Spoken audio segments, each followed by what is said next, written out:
Vijayakanth sir வந்து தான தர்மம் பண்ணுறாரு அப்படின்ற விஷயம் வந்து அது வந்து ஓப்பனாக தெரியும். ம். அதுக்கு வந்து ராவுத்தர்னு ஒருத்தர் வந்து அதை எப்படி போர்ட்ரேட் பண்ணுமோ அதை அப்படி போர்ட்ரேட் ஒரு பண்ணுவார். பேக் எண்ட் இருந்து ஆமாம், அதெல்லாம் நல்லா தெரியும். பிரபு சார் அப்படின்னு கேட்டிங்கன்னா அவ்வளவு ஒரு கனிவுனா அவ்வளவு கனிவு, அவ்வளவு அன்பு, அவ்வளவு தாராளம் எல்லாமே இருக்கும்.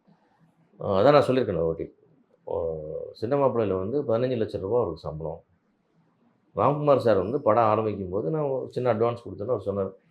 சிவா பிரபு அப்பப்போ செலவுக்கு கேட்பாரு. அதையெல்லாம் குடுத்துட்டு நீங்க வவுச்சர்ல ஏத்தி வச்சுருங்க. அவங்க அசிஸ்டன்ட் சேர்ட்ட கையெழுத்து வாங்கிக்கங்க. Okay sir. ஓகே. ரூ.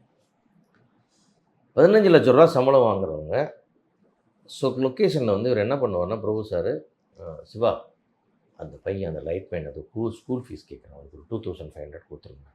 அப்படின்னு ஒண்ணு சொல்லுவார். இவர் ஒரு கேட்குறாரு அது குடுத்துருங்க. அவன் இந்த இது கொஞ்சம் சைக்கிள் கேட்குறான் வாங்கி குடு. இப்படி சொல்லிட்டு ஒன்னொன்னா படம் பூரா நடந்துக்கிட்டே இருக்கும். சார் படம் முடிஞ்சு எழுந்து பார்த்தீங்கன்னா ரூ. 4,50,000 அதுவே வந்துருச்சு.